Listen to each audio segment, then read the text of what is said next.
Alhamdulillah, hari ini kita bisa kembali bersama-sama hadir di majelis yang insya Allah dirahmati Allah Subhanahu wa Ta'ala. Amin.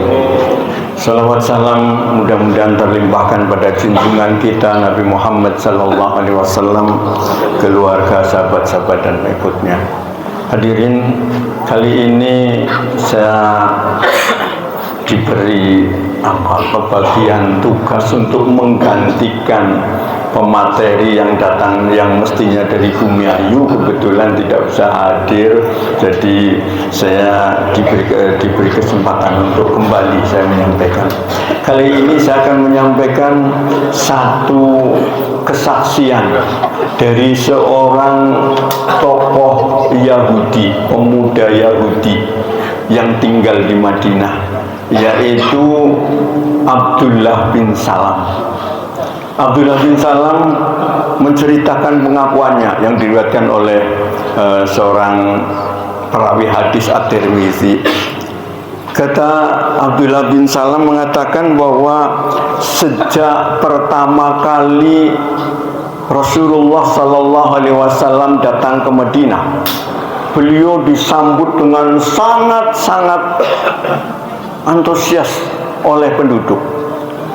Abdullah bin Salam kemudian mengatakan, saya termasuk salah satu di antara mereka yang ingin tahu cerita tentang pemimpin Mekah yang datang di Madinah itu.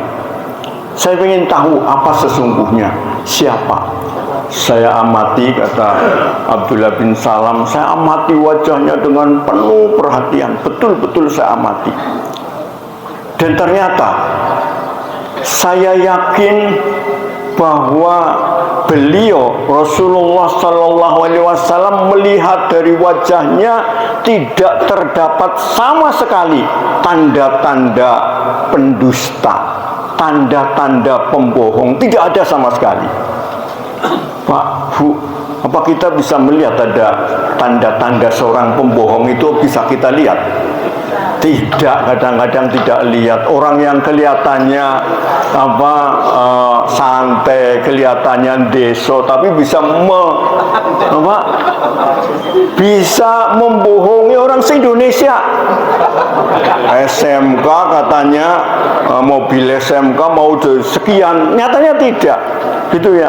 Kalau kita pengen lihat ya siapa yang bisa tanda-tanda pembohong, lihatnya siapa? Lihatnya Pinocchio. Masih ingat ya Bu, Pinocchio kalau bohong kemudian hidungnya muncul gitu, muncul lagi, itu Pinocchio. Kalau yang lain tidak bisa. Ini diakui oleh Abdullah bin Salam. Kata Abdullah bin Salam, memang untuk melihat sifat dan karakter seseorang tidak bisa melihat dari sisi fisik hanya sementara saja, hanya sekilas saja tidak bisa. Tapi saya yakin, kata Abdullah bin Salam, saya yakin seyakin-yakinnya bahwa Rasulullah itu dari sisi fisiknya sudah menampakkan kewibawaan, bahwa dia tidak pernah dan bukan seorang pendusta. Apa kata Abdullah bin Salam? Beliau mengatakan bahwa kalimat pertama yang disampaikan oleh Rasulullah adalah, ya ayyuhan nas afsus salam wa at'imut ta'am wasilul arham wasallu bil lail wan nasu niyam tadkhulul jannata bisalam. Itu kalimat yang pertama keluar dari Rasulullah Sallallahu Alaihi Wasallam. Ya Yohanes, wahai manusia, afsus salam, sebarluaskan salam. Wa at'imut ta'am, kemudian berikan makanan, wasilul arham, dan sambunglah tali silaturahim. Wasallu wan nasu niyam, sholatlah, wasallu billail, sholatlah malam pada saat manusia sedang tertidur. Kata Rasulullah, jaminan. Kalau Rasulullah menjamin, insya Allah betul-betul. Kalau jaminan dari Allah itu la yuhliful mi'ad, tidak akan pernah nyulayani. Bahasa Indonesianya apa ya Pak? tidak akan pernah mengingkari, ya, tidak akan pernah mengingkari janji. La yukhliful mi'ad. Jadi apa yang dikatakan oleh Rasulullah, kalau afsus salam wa atimut ta'am wasilul arham wassallu bil laili wan nasuniyam, Rasulullah menjanjikan tadkhulul jannata bisalam. Kalian akan masuk ke dalam surga dengan salamat. Hadirin rahimakumullah, ini konsolidasi pertama yang dilakukan oleh Rasulullah dalam rangka menyatukan umat Islam, khususnya antara muhajirin dengan ansor. Disatukan dengan apa? Yang pertama tadi, afsus salam, sebarluaskan salam. Pak, Bu, salam itu mengandung beberapa hal. Yang pertama, salam itu bisa menjadi berita. Yang kedua, salam itu bisa menjadi sapa. Dan yang ketiga, salam itu juga merupakan doa. Yang pertama, sapa. Kalau dalam satu hadis Rasulullah menyampaikan hak seorang muslim atas muslim lainnya itu ada 6. Salah satu di antaranya adalah idza laqiyahu fasallimu alaih. Kalau ketemu maka ucapkan salam. Ini yang pertama, sebagai sapa. Jadi mau masuk ke rumah, di dalam surat An-Nur ayat 36 itu, masuk ke rumah orang lain salam dulu, minta izin kemudian salam. Ini Allah Subhanahu wa taala menyampaikan seperti itu. Yang kedua, nih salam ini Islam mengajarkan begitu hebatnya, tapi sangat disayangkan sekali. Sayangnya apa?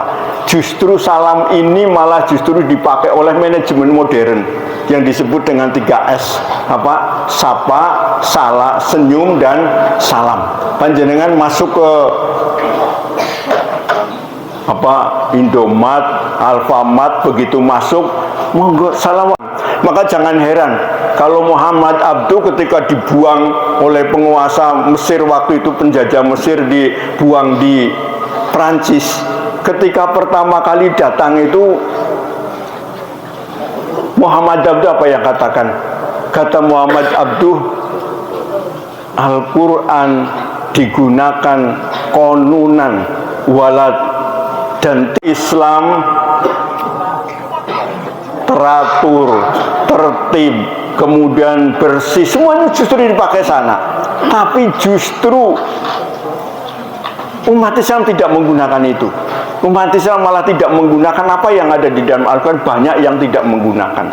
Tapi sayang sekali, orang-orang di luar Islam menggunakan Al-Quran itu tidak sebagai iman. Ini sangat disayangkan. Dan ini ternyata sama. Salam itu digunakan dalam manajemen modern itu senyum, sapa, senyum, dan salam. Tapi umat Islam sendiri tidak. Hadirin rahimakumullah. Yang kedua, salam itu juga sebagai berita. Ketika ada orang yang sukses, meraih sukses, selamat, Anda sukses. Selamat, Anda sudah menjadi pejabat, menjadi lulus ujian dan sebagainya. Itu merupakan satu berita aktif, tapi juga bisa berita pasif. Ketika keluar ada sesuatu yang tidak menyenangkan atau membahayakan, kemudian selamat, maka kita ucapkan alhamdulillah Anda selamat. Ini adalah salam. Dan yang ketiga tentu saja doa. Salam itu juga bisa merupakan doa. Oleh sebab itu Rasulullah pertama kali menyampaikan afsus salam, tebarluaskan salam. Bapak-bapak dan Ibu, begitu hebatnya salam, maka salam diatur di dalam ajaran Islam. Kalau di dalam Al-Quran surat An-Nisa ayat 85, Allah Subhanahu wa taala berfirman, a'udzubillahi minasyaitonirrajim, wa idza huyyitum bi tahiyyatin fahayyu bi ahsana minha aw rudduha. Apabila kalian diberi penghormatan, diberi salam oleh seseorang, maka fahayyu, balaslah penghormatan itu bi ahsana minha, yang lebih baik atau minimal aw rudduha, atau kembalikan. Pak, Bu, tadi beberapa pembicara, beberapa yang menyampaikan itu menyampaikan salam. Ketika menyampaikan assalamualaikum warahmatullahi wabarakatuh, siapa yang menjawab waalaikumsalam warahmatullahi wabarakatuh? Apa semuanya seperti itu? Insya Allah. Kalau insya Allah itu kalau belum ya, kalau sudah berarti alhamdulillah sudah menyampaikan seperti itu. Jangan kita bicara seperti sesuai dengan fikih itu hanya ijtihad ulama. Tapi kalau syariat itu dilaksanakan, tidak usah mengatakan wah itu kan salam itu apa sunnah, apa fardu kifayah, kalau sudah ada yang menjawab satu cukup, yang lain tidak usah. Tidak. Al-Quran mengatakan wa idza huyyitum bi tahiyyatin fahayyu bi ahsana minha aw rudduha. Kalau tidak, semuanya harus menyampaikan. Diucapkan assalamualaikum, kita jawab waalaikumsalam warahmatullah. Ketika ada yang menyampaikan assalamualaikum warahmatullah bi ahsana minha, yang lebih baik waalaikumsalam warahmatullahi wabarakatuh. Kalau pas assalamualaikum warahmatullahi wabarakatuh, maka aurudduha, kembalikan sama waalaikumsalam waalaikumsalam warahmatullahi wabarakatuh. Itu yang mestinya seperti itu.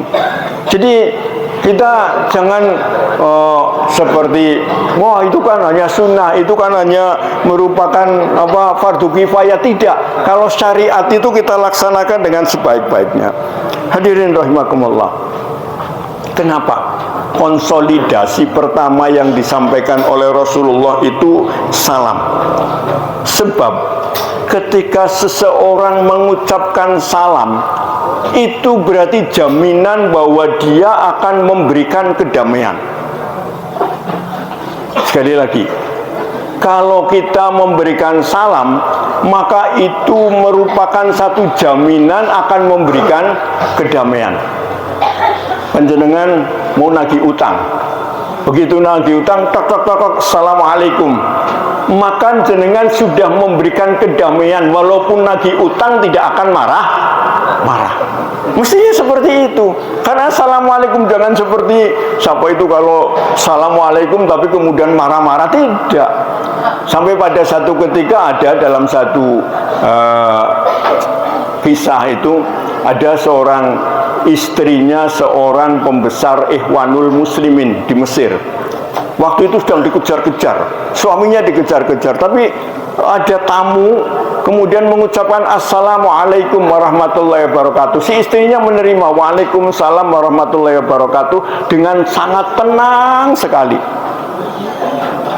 Si tamu tadi mengatakan, Anda kok begitu hebatnya, padahal sekarang dalam keadaan genting, semua sedang mencari suami Anda, tapi kenapa Anda begitu tenangnya, wajahnya tenang, menerima salam dengan baik? Apa kata si istri tadi? Dia mengatakan bahwa karena Anda datang mengucapkan salam, berarti jaminan bahwa Anda akan memberikan kedamaian dan keselamatan pada saya. Oleh sebab itu saya berlaku tenang. Itulah salam yang sesungguhnya. Mestinya salam itu seperti itu. Jadi salam, ketika memberikan salam berarti jaminan akan memberikan kedamaian. Siapa saja, termasuk ketika kita berada di masjid, di mana, itu adalah salam. Salam itu berarti kedamaian. Ini yang diharapkan. Para Bapak dan Ibu, tadi saya katakan bahwa salam pertama ini merupakan satu konsolidasi awal yang disampaikan oleh Rasulullah dalam rangka menyatukan umat Islam. Dan umat Islam itu mestinya itu yang dipentingkan adalah kedamaian dulu. Kalau damai, insya Allah semuanya akan menjadi baik. Kalau kita lihat pemimpin-pemimpin kita itu lebih mengutamakan kedamaian. Pemimpin kita dari Muhammadiyah khususnya itu lebih banyak memberikan kedamaian. Contohnya apa? Pada awal Orde Baru itu ada dibentuk Majelis Ulama Indonesia. Waktu itu diadakan Munas di Bandung. Pimpinan Muhammadiyah Hamka diberi kesempatan dan diminta untuk menjadi imam sholat subuh. Begitu menjadi imam sholat subuh, apa yang dia lakukan? Ketika habis rukuk terakhir kemudian membaca kunut. Bisa Pak? Baca kunut ya. Allahumma hdina fiman hadait dan seterusnya. Ketika sudah selesai kemudian orang-orang pada bertanya, wahai Buya, Anda kan tidak membaca kunut, tapi kenapa kok Anda sekarang ini sholat subuh dengan mengucapkan kunut? Apa yang dia katakan? Apa yang beliau katakan? Beliau mengatakan bahwa karena di belakang saya ada Idham Khalid, pimpinan, bukan pimpinan, kalau Muhammadiyah pengurus ya, pengurus besar Nahdlatul Ulama, maka saya menghormati sana. Inilah Pak. Saya waktu menyampaikan seperti itu yang protes, oh Muhammadiyah kalau begitu apa gitu ya. Tidak konsisten. Ketika bicara tentang kunut, masalah itu masalah khilafiyah. Ketika masalah khilafiyah, maka kita harus toleransi. Ada dua ya, di dalam agama itu ada istilah bid'ah, ada istilah khilafiyah. Kalau bid'ah itu tidak ada dalilnya atau dalilnya lemah, itu namanya bid'ah. Tapi kalau yang khilafiyah itu sama-sama. Pak, sedikit saya bicara tentang tarjih. Tarjih itu apa sih? Tarjih itu kalau di dalam definisi tarjih itu izharu imtiyaji ahadid dalilain al-mutamasilain huwa wasfun yaj'aluhu aula minal akhar. Itu tarjih. Tarjih itu adalah menampakkan kelebihan salah satu dari dua dalil dengan sesuatu yang menjadikannya lebih kuat dibanding dengan yang lain untuk kemudian digunakan. Itu tarjih. Atau menguatkan salah satu dalil atas dalil yang lain, kaul yang lain. Itu tarjih. Jadi bukan menyalahkan yang lain, tapi yang dianggap lebih kuat. Contohnya apa tadi? Kalau kunut itu hadis muttafaq alaih, Rasulullah begitu 1 bulan melaksanakan kunut kemudian berhenti. Itu yang disampaikan oleh Bukhari Muslim. Tapi pada Ibnu Habban mengatakan bahwa amafis subuh, adapun pada sholat subuh Rasulullah tidak meninggalkan. Buya Hamka itu menyampaikan seperti itu. Karena yang kedua, sebagai contoh, pada satu ketika pimpinan tadi saya ulangi pada tarjih. Tarjih itu mengambil kaul yang lebih tepat, yang lebih kuat. Contohnya apa? Saya ambil contoh. Ini yang saya sampaikan pada peresmian ketua mudir di sana ya, di Bumiayu. Ketika melakukan sholat 2 rakaat, menurut imam yang lain itu dengan menggunakan duduk iftiros, tapi Imam Syafi'i menggunakan duduk tawarruk, jadi duduk akhir.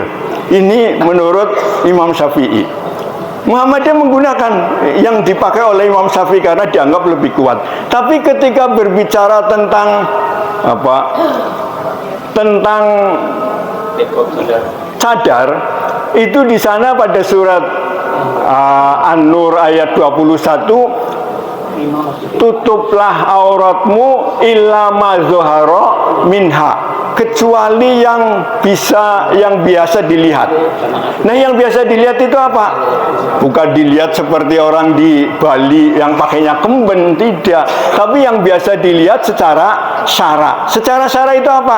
Ketika sholat kita tetap tidak ditutup mukanya. Kemudian telapak tangan juga tetap terbuka. Oleh sebab itu Muhammadiyah tarjih menggunakan illa ma zuhara minha tidak menggunakan cadar, tapi menggunakannya hanya jilbab yang menutupi dada. Ini tarjih. Oleh sebab itu, ketika berkaitan dengan masalah yang khilafiyah, maka kita toleransi. Sama dikatakan oleh pimpinan tabligh pusat, Pak Profesor Kamal, Fatur Rahman Kamal, itu pernah satu ketika di Kalimantan Barat. Begitu sampai di Kalimantan Barat, dipersilakan untuk sholat, ngimami sholat. Begitu sholat sudah selesai, kemudian sudah duduk. Dipersilahkan ulama di situ, kiainya suruh memimpin wirid. Begitu sudah selesai memimpin wirid, lantas sampai pada doa, mic-nya diberikan kepada Fatur Rahman Kamal tadi. Apa yang dilakukan oleh Fatur Rahman Kamal? Fatur Rahman Kamal kemudian langsung ambil mic-nya, kemudian doa. Padahal Muhammadiyah tidak melakukan doa secara bersama-sama. Tapi ketika ditanya, kenapa Anda melakukan doa seperti itu? Ya, kata Fatur Rahman Kamal mengatakan bahwa persatuan lebih utama dibanding masalah khilafiyah. Maka persatuan kedamaian itu harus lebih diutamakan dibanding dengan masalah-masalah khilafiyah seperti itu. Jadi inilah Rasulullah pantas kalau pertama kali menyampaikan afsus salam, tebarluaskan salam. Tebarluaskan salam. Ini adalah merupakan konsolidasi yang pertama yang disampaikan oleh Rasulullah Sallallahu Alaihi Wasallam. Hadirin rahimakumullah. Yang kedua, Pak, kata Rasulullah, wa'at imut to'am, berikan makanan. Kalau dalam hadis riwayat At-Tirmidzi itu lebih dahulu wasilul arham, tapi kalau di dalam Ibnu Katsir disampaikan sana adalah yang kedua, wa'at imut to'am, berikan makanan. Pak, kalau secara harfiah it'amut to'am itu berikan makanan, tapi memberikan makanan itu tentu saja adalah memberikan tambahan energi supaya lebih kuat menciptakan kesejahteraan. Ini mestinya seperti itu. Jadi kalau sekarang, kalau zaman dulu memang ya orang bapaknya selamatan, anaknya sudah nunggu apa? Nunggu berkat. Kalau sekarang orang tua bawa berkat sudah tidak diapa-apakan. Oleh sebab itu wa'atimu to'am jangan kemudian diartikan secara harfiah memberikan makanan, tapi bagaimana memberikan energi. Sebab apa? Umat Islam yang kuat itu lebih utama, lebih baik, lebih dicintai oleh Allah daripada muslim yang lemah. Oleh sebab itu berikan. Dengan apa? Wa'at imut to'am, tentu saja berikan lapangan kerja, berikan pendidikan, berikan macam-macam. Bagaimana? Supaya seseorang, supaya umat Islam itu menjadi kuat. Ini wa'at imut to'am. Caranya bagaimana supaya umat Islam lebih kuat?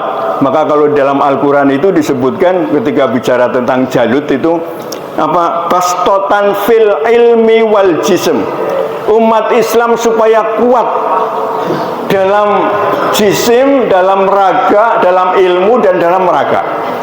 Alhamdulillah, kalau bicara tentang ilmu, Muhammadiyah ini sudah bicara tentang pendidikan, sudah 178 lebih universitas. Jadi sudah hebat sekali. Kalau bicara tentang rame-rame tambang, 5 fakultas di Universitas Muhammadiyah sudah ada tambang. Oleh sebab itu ya wajar kalau kemudian dipertimbangkan. Muhammadiyah yang mempertimbangkan, belum menerima sepenuhnya. Saya waktu di Semarang disampaikan sana berkaitan dengan PDM Brebes di Semarang dipanggil oleh PWM, saya sampaikan kalau Muhammadiyah pusat bicara tentang tambang baru sekarang ini, kalau di Ketawan, PCM Ketawan masalah tambang itu sudah lama sekali. Tambang apa? Tambang kali, ya. Di Tubang Bungu, ya. Itu sudah lama sekali. Jadi Muhammadiyah belum menerima secara penuh bahwa tampang itu akan diterima atau tidak, masih dipertimbangkan. Tapi Muhammadiyah kan punya 5 fakultas dari sekian perguruan tinggi. Oleh sebab itu wajar kalau kemudian dipertimbangkan. Dan tentu saja bukan semata-mata profit, tapi tentu saja hanya untuk. Nah ini ilmu. Bagaimana bastotan fil ilmi. Yang kedua apa? Bastotan fil jismi, supaya kuat dalam hal raga. Muhammadiyah sudah punya 200 rumah sakit, sekian ribu pratama, klinik pratama gitu ya. Itu semuanya dalam rangka bastotan fil ilmi wal jism. Dalam jisim itu supaya raga kita itu betul-betul kuat. Muhammadiyah, orang-orang Islam itu jangan menjadi mustadafin, jangan menjadi orang yang dilemahkan, yang lemah itu jangan. Tapi supaya betul-betul umat Islam itu kuat. Apa umat Islam itu kuat? Umat Islam itu kuat sekali, Pak. Dalam satu penelitian ini dari Departemen Kesehatan, penduduk negara terbesar yang merokok nomor 1 adalah Indonesia, nomor 2 Rusia, kemudian yang ketiga dan seterusnya dan seterusnya. Itu disampaikan di sana. Indonesia yang merokok itu jumlah perokok ada 90 juta umat Islam. 90 juta. Coba hitung, Pak. Kalau satu hari satu bungkus, alhamdulillah yang di sini tidak ada yang merokok ya Pak. Iya. Merokoknya di rumah ya. Kalau di sini tidak merokok, alhamdulillah. Dan insya Allah tidak merokok, insya Allah. Walau di rumah juga tidak. Paling-palingnya kalau habis makan. Katanya apa? Nikmatul udud badal dahar. Nikmatul udud badal dahar. Nikmatnya udud itu setelah makan. Gitu. Nah ini kalau 90 juta kali sekarang itu 20.000, itu berarti berapa? 1,8 triliun satu hari. Itu dari umat Islam. Rokok, dari rokok. Satu hari 1,8 triliun. Lazismu, tanya sama Pak Sori, berapa sekarang lazismu mendapatkan dana zakat? Zakat itu tidak lebih dari sekitar 10 triliun. Kalau 4 hari saja umat Islam tidak merokok dan duitnya diberikan ke lazismu, itu sudah sama se-Indonesia. Jadi apa umat Islam miskin? Tidak. Umat Islam itu lebih hebat sekali, lebih kuat. Tapi sayang umat Islam tidak. Supaya kita jangan mustadafin, jangan menjadi orang yang dilemahkan saja. Satu saja, jangan merokok. Paling tidak sudah 4 hari saja tidak merokok, seluruhnya kemudian masukkan ke lazismu, itu sudah sama dengan pendapatan lazismu dalam 1 tahun. Gratis, gratis Pak. Iya. Nah ini, jadi baru dari rokok. Masya Allah Pak, umat Islam itu begitu hebatnya. Kalau saja umat Islam jangan beli apa-apa itu di mall, di tokonya. Saya tidak lagi promosi toko AO, tidak ya. Tapi ini kalau kita belinya di toko-toko muslim, insya Allah umat Islam hebat. Tapi sayang Muhammadiyah pernah buat toko Surya di sana bangkrut.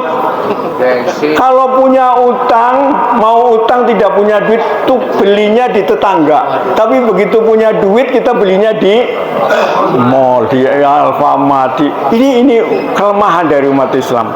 Oleh sebab itu umat Islam, tapi jangan khawatir, kita hanya biasa bicaranya tentang pahala saja. Sehingga konon kalau orang terkaya di Indonesia itu yang punya pabrik rokok, gudang garam dan jarum, terus kita mengatakan sholat 2 rakaat fajar itu lebih baik dari dunia dan segala isinya. Itu kan nanti di sana. Yang jelas sekarang ini kan yang punya menjadi terkaya itu kan yang punya pabrik rokok. Oleh sebab itu tinggalkan rokok. Insya Allah kita umat Islam akan bisa tidak mustadafin, tidak akan dilemahkan saja. Apa umat Islam kemudian termasuk orang yang termasuk orang yang miskin? Tidak. Coba Pak, sekarang ini saya kebetulan di Lasismu ya, saya kebetulan di KBIH. Ini nanti siang KBIH di Bumiayu itu akan sedang mengadakan pertama pembukaan manasik itu di Bumiayu. Kalau di sini sudah yang lalu. Haji itu berapa? 230.000 kali 25 juta kali daftar tunggunya 30 tahun. Itu sudah berapa? 230.000 kali 25 juta kali 30. Itu sudah lebih dari 160 triliun. Saya sedikit Pak, barangkali yang mau haji ini. Kemarin Majelis Ulama itu mengatakan bahwa dana manfaat itu tidak boleh digunakan untuk haji, untuk para haji. Sebab dana manfaat itu konon dianggap sebagai riba apa ini salah satu diantaranya. Jadi nanti dana manfaat itu paling sampai 29. Jadi kalau nanti tahun kesananya panjenengan kalau memang haji itu 90 juta, maka bayar 90 juta, tidak ada dana manfaat. Mudah-mudahan ini dipertimbangkan kembali oleh Majelis Ulama, gitu ya. Itu dari dana haji saja sudah berapa sekian banyak. Jadi banyak sekali. Oleh sebab itu wa'atimut ta'am, berikan makanan, tapi bukan berikan makanan, berikan energi, berikan kekuatan supaya umat Islam itu menjadi kuat. Yang ketiga Pak, Rasulullah menyampaikan wasilul arham, sambung tali silaturahim. Sambung tali silaturahim. Ini konsolidasi umat Islam yang paling efektif adalah dengan menggunakan silaturahim. Pak, Bu, hubungan manusia sekarang itu lebih banyak hubungan industrial. Hubungan yang semata-mata menghasilkan duit. Walaupun tetangganya sendiri, walaupun kerabatnya sendiri, saudara sendiri, kalau tidak ada kaitan dengan masalah duit, sudah tidak ada hubungan apa-apa. Tapi meskipun jauh, kalau saling menguntungkan, itu mesti akan terjalin hubungan. Oleh sebab itu solusi yang disampaikan oleh Rasulullah, wasilul arham, sambung tali silaturahmi. Apalagi kalau kita bicara tentang politik. Kalau politik itu tidak ada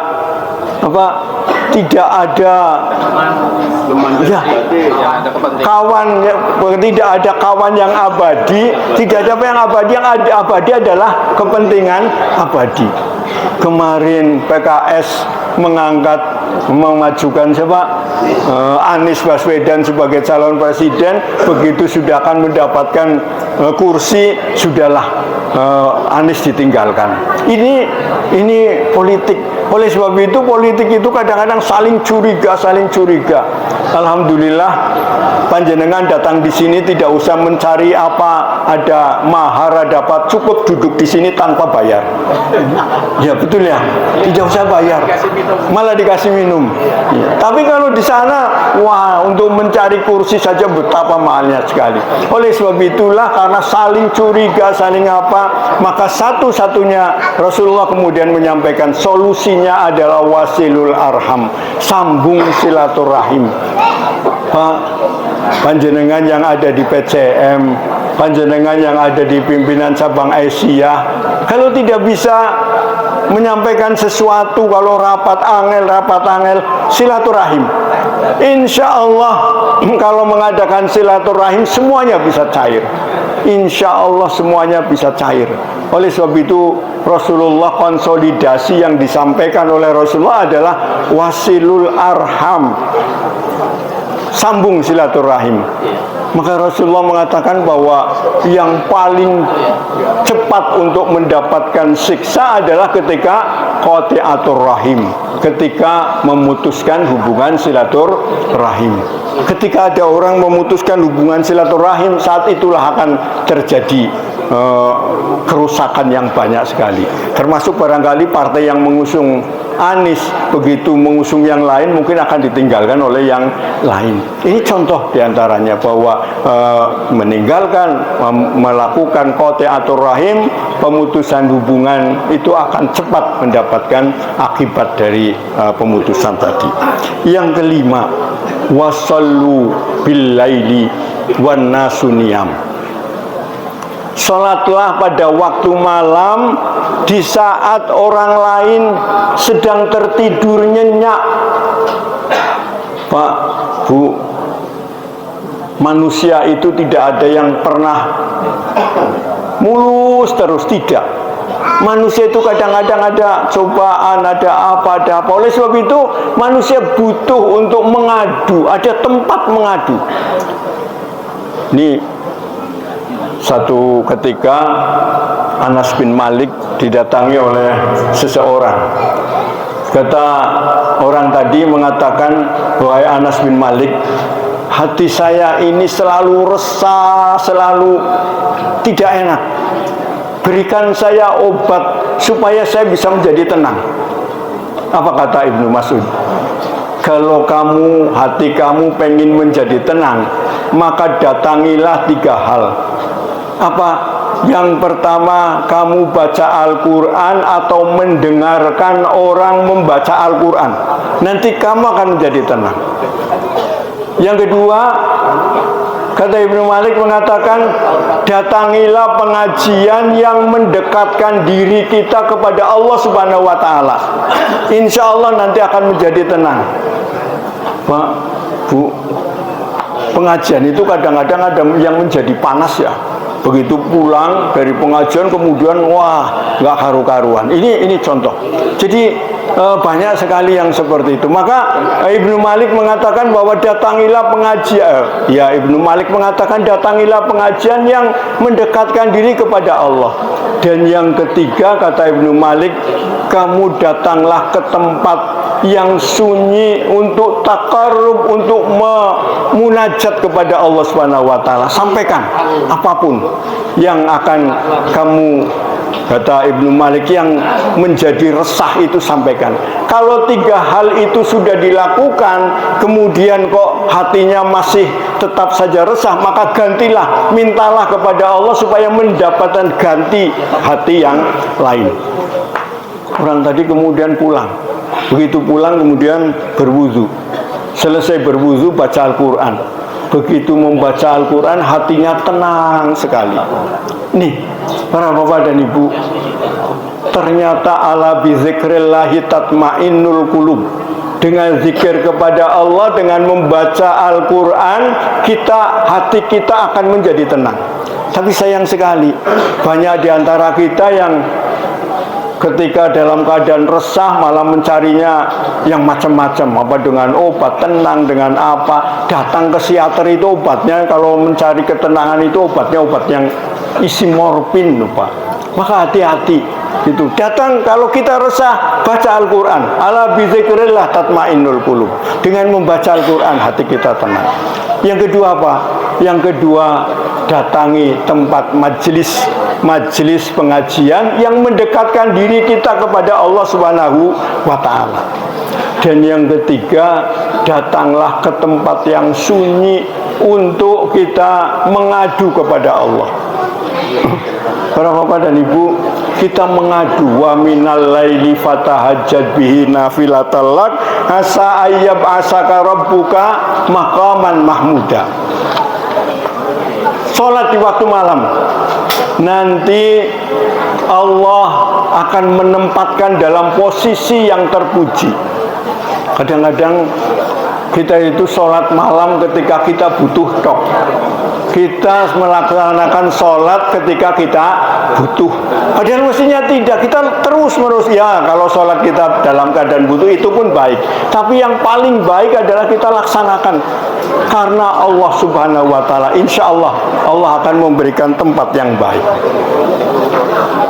Hadirin rahimakumullah, kalau 4 hal ini afsus salam, tebarluaskan salam, wa at'imut ta'am, berikan makanan. Kemudian yang ketiga adalah wasilul arham, sambung tali silaturahim. Dan yang keempat adalah wasallu billail wan nasu niyam, sholatlah di waktu malam pada saat orang lain tertidur. Maka apa jaminan dari Rasulullah? Rasulullah menjamin tadkhulul jannata bisalam, Anda akan masuk ke dalam surga dengan selamat.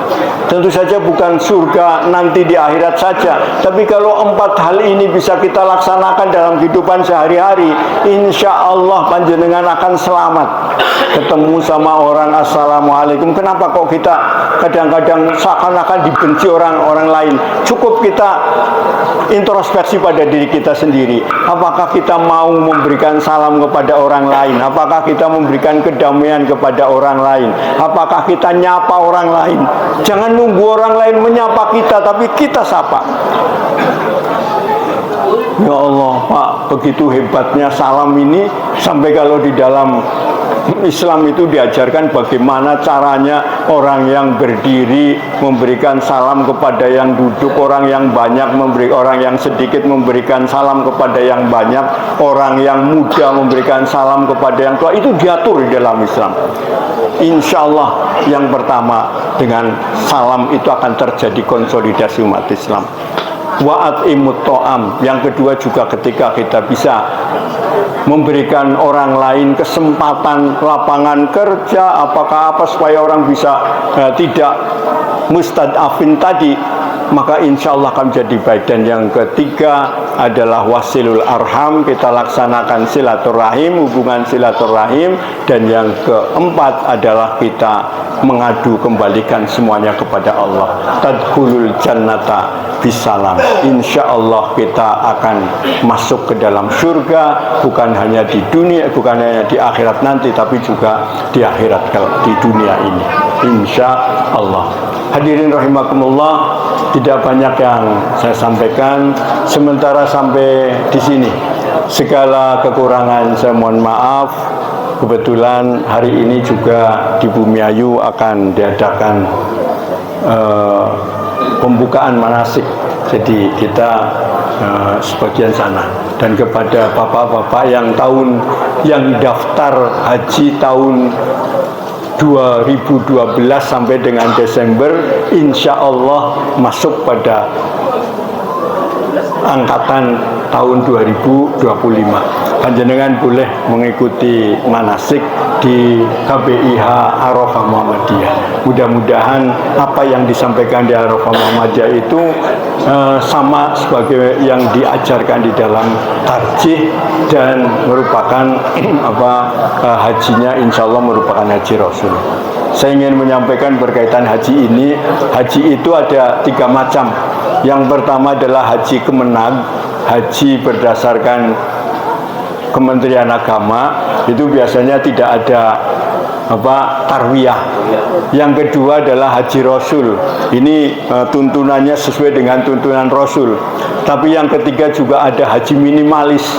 Haji minimalis itu apa? Wis pokoknya muter-muter Rabbana atina fid dunya hasanah, itu termasuk haji minimalis. Kalau panjenengan mau haji, yang belum haji kemudian mau haji seumur sepisan, maka yang mantapkan. Insya Allah dengan haji di KBIH Arafah, insya Allah akan disampaikan sesuai dengan tuntunan Rasulullah SAW. Kiranya sampai di sini. Wal afu minkum, nasrun minallah wa fathun qarib. Assalamualaikum warahmatullahi wabarakatuh.